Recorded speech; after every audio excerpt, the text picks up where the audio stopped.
जय श्री कृष्ण। श्रीमद् भगवद गीता अध्याय 5। क्या आप कभी सोचते हैं कि जीवन में सही रास्ता कौन सा है? संसार का त्याग करना या अपने कर्तव्यों का पालन करते हुए आगे बढ़ना? श्रीमद् भगवद गीता के 5वें अध्याय में भगवान श्री कृष्ण ने इस सवाल का अद्भुत उत्तर दिया है। यह अध्याय, जिसे कर्म योग, कृष्ण भावना भावित कर्म कहते हैं, हमें सिखाता है कि कैसे हम कर्म करते हुए भी शांति और मोक्ष प्राप्त कर सकते हैं। तो आइए इस गहन ज्ञान की यात्रा शुरू करें और जानें कि जीवन में कर्म का सही अर्थ क्या है। अर्जुन उवाच संन्यासम कर्मणाम कृष्ण पुनर्योगम च शंससि यच्छ्रेय एतयोरेकम तन्मे ब्रूहि सुनिश्चितम। अर्जुन ने कहा, हे कृष्ण, पहले आप मुझसे कर्म त्यागने के लिए कहते हैं और फिर भक्तिपूर्वक कर्म करने का आदेश देते हैं। कृपया स्पष्ट रूप से बताएं कि इन दोनों में से कौन सा मार्ग अधिक श्रेष्ठ और लाभप्रद है। मैं आपके मार्गदर्शन का इच्छुक हूँ, क्योंकि मेरे लिए सही मार्ग का चयन करना अत्यंत महत्वपूर्ण है। आपकी शिक्षा से ही मेरे सभी संशय दूर हो सकते हैं। कृपा करके मुझे उचित ज्ञान प्रदान करें, ताकि मैं अपना कर्तव्य समझ सकूं और उसे सही तरीके से निभा सकूं। श्री भगवान उवाच संन्यासः कर्मयोगश्च निःश्रेयस्करावुभौ तयोस्तु कर्म संन्यासात् कर्मयोगो विशिष्यते। श्री भगवान ने उत्तर दिया, हे अर्जुन, मुक्ति प्राप्त करने के लिए कर्म का परित्याग, संन्यास और भक्तिपूर्वक कर्म करना, कर्मयोग, दोनों ही मार्ग श्रेष्ठ हैं, परंतु इन दोनों में भक्तियुक्त कर्मयोग अधिक लाभप्रद और श्रेष्ठ है। कर्म का परित्याग बिना ज्ञान और निष्ठा के कठिन हो सकता है, जबकि भक्तियुक्त कर्मयोग सहज और प्रभावी है। कर्मयोग के माध्यम से व्यक्ति न केवल अपने कर्तव्यों का पालन करता है, बल्कि भगवान के प्रति समर्पण भाव विकसित कर मोक्ष की ओर अग्रसर होता है। इसीलिए हे अर्जुन, कर्तव्य का पालन करते हुए भक्ति से कर्म करना ही सर्वोत्तम मार्ग है। ध्येय स नित्य सन्यासी यो न द्वेष्टि न कांक्षति निर्द्वंद्वो हि महाबाहो सुखम बंधात प्रमुच्यते। ऐसा व्यक्ति द्वंद्वों, सुख दुख, लाभ हानि आदि से पूरी तरह मुक्त होकर संसार के बंधनों को पार कर जाता है और पूर्ण मुक्ति प्राप्त करता है। सच्चे संन्यास का अर्थ केवल कर्म का त्याग नहीं, बल्कि कर्म के प्रति आसक्ति और द्वेष का त्याग है। सांख्य योगो पृथक बाला प्रवदन्ति न पंडिता एकम पया स्थितः सम्यग् उभयोर्विन्दते फलम। श्री भगवान ने कहा, अज्ञानी लोग भक्ति मार्ग, कर्म योग और विश्लेषणात्मक ज्ञान मार्ग सांख्य को भिन्न मानते हैं, परंतु जो वास्तव में ज्ञानी है वे समझते हैं कि ये दोनों मार्ग एक ही सत्य की ओर ले जाते हैं। जो व्यक्ति इनमें से किसी एक मार्ग का सच्चे हृदय से पालन करता है, वह दोनों के समान फल प्राप्त कर लेता है। कर्मयोग में कर्तव्य पालन के माध्यम से भक्ति का विकास होता है। यत् सांख्यै प्राप्यते स्थानम तद्योगैरपि गम्यते एकम सांख्यम च योगम च यः पश्यति स पश्यति। श्री भगवान ने कहा, जो यह भली भांति समझता है कि विश्लेषणात्मक अध्ययन सांख्य से प्राप्त होने वाला लक्ष्य भक्ति योग कर्मयोग से भी प्राप्त किया जा सकता है, और जो सांख्य योग तथा भक्ति योग को एक ही मार्ग के विभिन्न रूप मानता है, वही वास्तविकता को यथार्थ रूप में देखता है। ऐसा व्यक्ति जानता है कि ये दोनों ही मार्ग आत्मज्ञान और मोक्ष की ओर ले जाते हैं। इनमें कोई अंतर नहीं है, क्योंकि दोनों का उद्देश्य एक ही है, ईश्वर की प्राप्ति और आत्मा की मुक्ति। जो इस समता को समझता है, वही सच्चा ज्ञानी और वस्तु स्थिति का सही दृष्टा है। संन्यासस्तु महाबाहो दुः खमाप्तु मय्योक्तः योगयुक्तो मुनिर्ब्रह्म न चीरेणाधिगच्छति। श्री कृष्ण ने कहा, केवल समस्त कर्मों का परित्याग करने से कोई भी व्यक्ति सच्चा सुख या शांति प्राप्त नहीं कर सकता। कर्मों का त्याग मात्र बाहरी क्रिया है, लेकिन जब तक मन और हृदय भक्ति से जुड़े नहीं होते, तब तक मुक्ति संभव नहीं है। परंतु जो व्यक्ति भक्ति के मार्ग में लगा हुआ है और साथ ही ज्ञान युक्त विचारशील है, वह शीघ्र ही परमेश्वर को प्राप्त कर लेता है। योग युक्तो विशुद्धात्मा विजितात्मा जितेंद्रियः सर्वभूतात्म भूतात्मा कुर्वन्नपि न लिप्यते। जो व्यक्ति भक्तिभाव से प्रेरित होकर कर्म करता है, जिसकी आत्मा शुद्ध है और जिसने अपने मन तथा इंद्रियों को वश में कर लिया है, वह संसार में सभी के प्रति प्रिय होता है और सभी लोग उसे प्रिय मानते हैं। ऐसा व्यक्ति अपने कर्तव्यों का पालन करते हुए भी कर्मों के बंधन में नहीं बंधता, क्योंकि उसका हर कार्य निष्काम और ईश्वर को अर्पित होता है। उसकी भक्ति, शुद्धता और समर्पण उसे मुक्त करता है। नैव किंचित करोमीति युक्तो मन्येत तत्त्ववित्। पश्च शृण्वन् स्पृशन् जिघ्रन् तृष्णनाच्छन्न स्वप्न श्वसन् प्रलपन् विसृजन् गृह्णन् नोन्मिषन् निमिषन् त्रपि। इंद्रियाणि इंद्रियार्थेषु वर्तन्त इति धारयन्। भगवान श्री कृष्ण कहते हैं, जो व्यक्ति दिव्य भावनामृत में स्थित है वह हर क्रिया में देखने, सुनने, स्पर्श करने, सूंघने, खाने, चलते फिरते, सोने या श्वास लेने में सदैव यह अनुभव करता है कि वह वास्तव में कुछ भी नहीं कर रहा है। वह अपने भीतर यह दृढ़ भाव रखता है कि ये सभी क्रियाएं केवल भौतिक इंद्रियों के माध्यम से संपन्न हो रही हैं और वह आत्मा के रूप में इन सब से पृथक है। बोलते, त्यागते, ग्रहण करते या आंखें खोलते और बंद करते हुए भी वह जानता है कि इंद्रियां अपने अपने विषयों में प्रवृत्त हैं। इस ज्ञान के कारण वह स्वयं को शरीर और इंद्रियों के कार्यों से अलग अनुभव करता है। ऐसा दिव्य भाव उसे कर्म बंधन से मुक्त करता है और आत्मा की शुद्धता के मार्ग पर अग्रसर करता है। इस प्रकार वह संसार में रहते हुए भी संसार के प्रभाव से मुक्त रहता है और उसकी प्रत्येक क्रिया ईश्वर को समर्पित होकर पूर्णता को प्राप्त करती है। ब्रह्मण्य आधाय कर्माणि संग त्यक्त्वा करोति यह लिप्यते न स पापेन पद्मपत्रमिवाम्भसा। जो व्यक्ति अपने कर्मों के फलों को परमेश्वर को समर्पित कर देता है और आसक्ति से मुक्त होकर अपने कर्तव्यों का पालन करता है, वह पापों से अछूता रहता है, जिनका उद्देश्य ईश्वर को प्रसन्न करना होता है।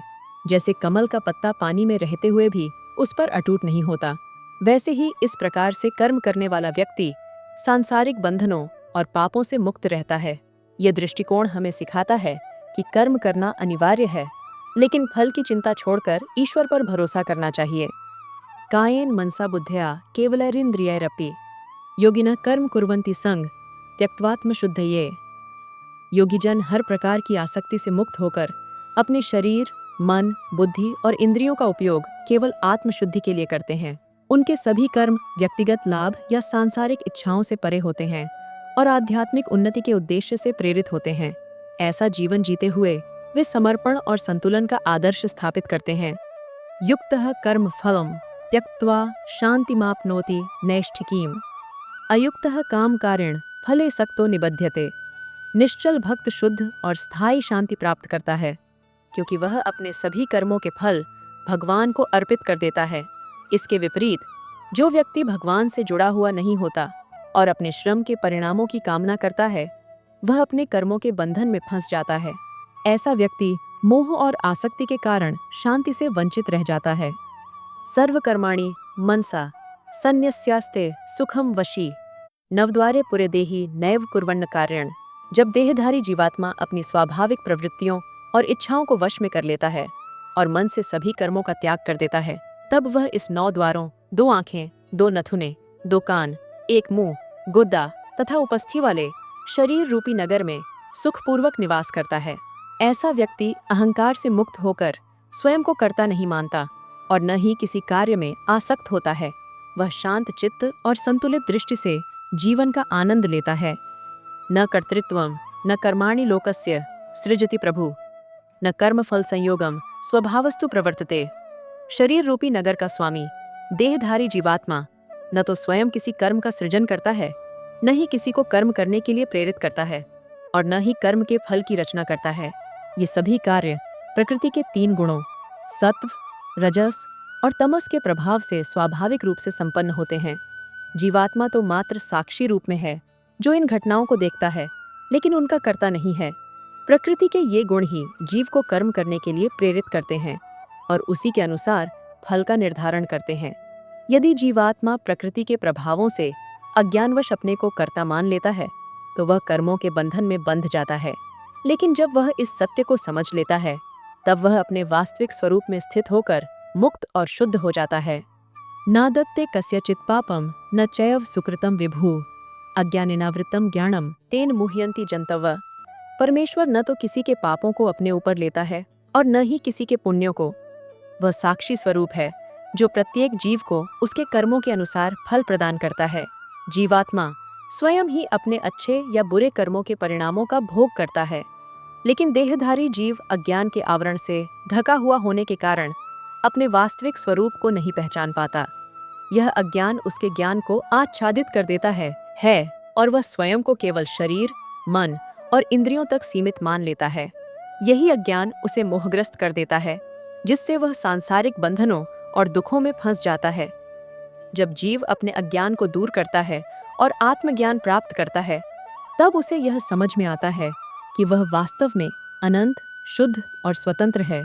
इसी ज्ञान के प्रकाश में वह परमेश्वर को पहचान पाता है और शांति एवं मोक्ष की ओर अग्रसर होता है।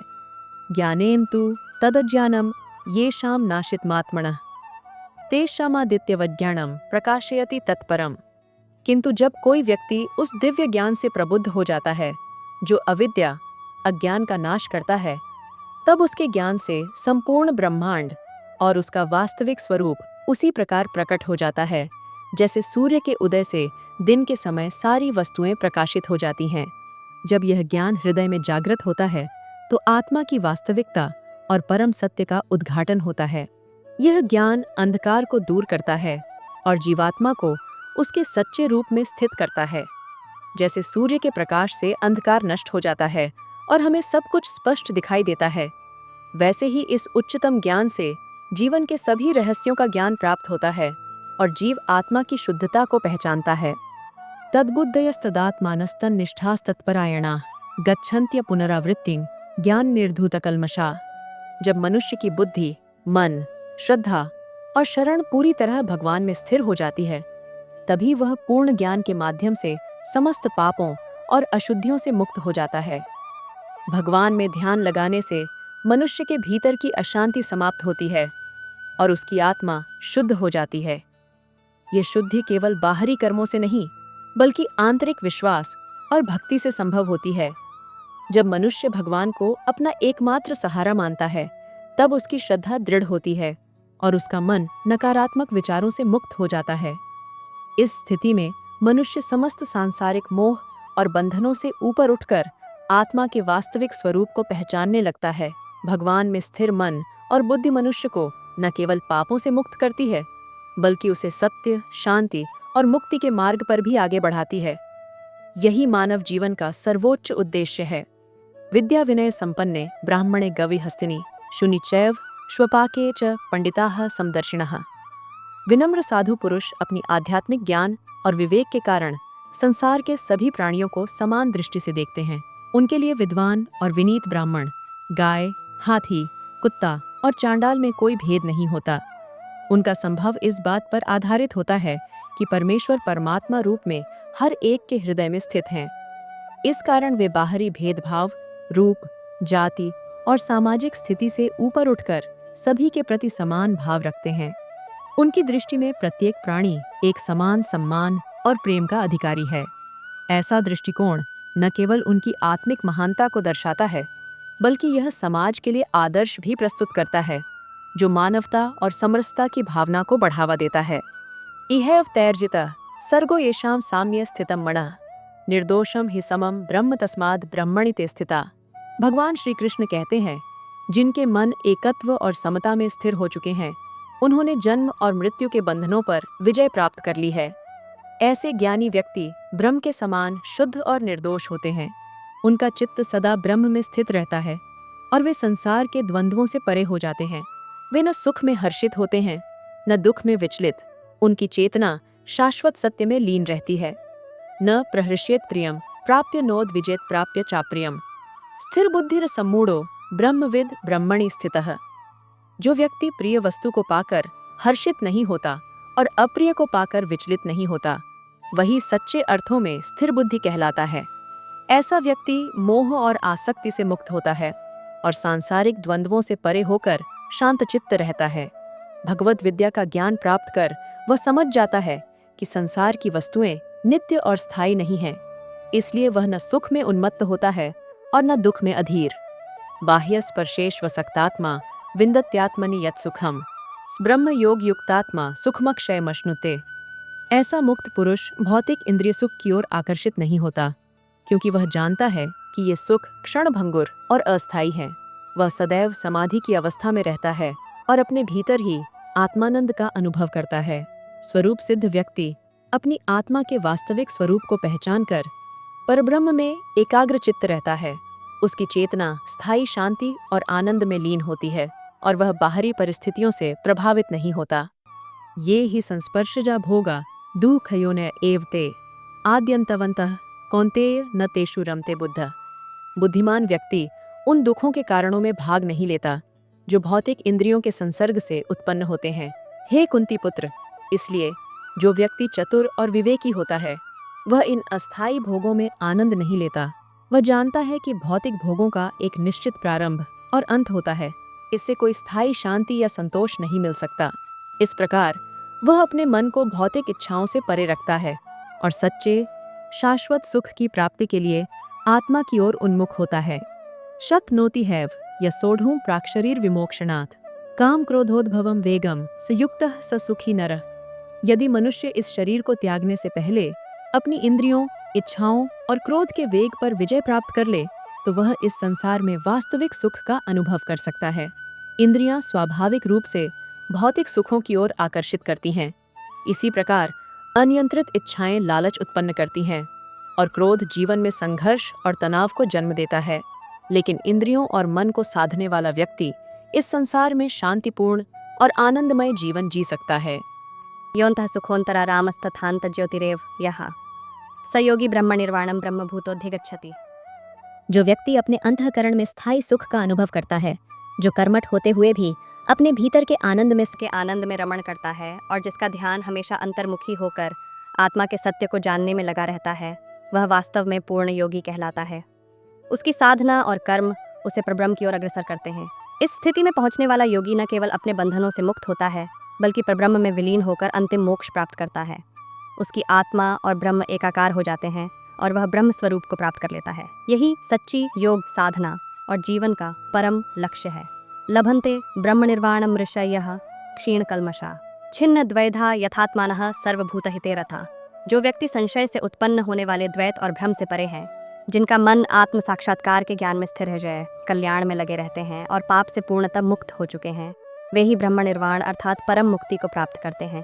ऐसे व्यक्ति न केवल अपने भीतर शांति और संतुलन का अनुभव करते हैं बल्कि उनका जीवन सभी के लिए प्रेरणा और सेवा का प्रतीक बन जाता है। उनका मार्ग सच्चे ज्ञान, आत्मनियंत्रण और करुणा से आलोकित होता है, जो उन्हें ब्रह्म के साथ एकत्व की अवस्था तक ले जाता है। यही उनकी साधना का चरम और जीवन का परम लक्ष्य होता है।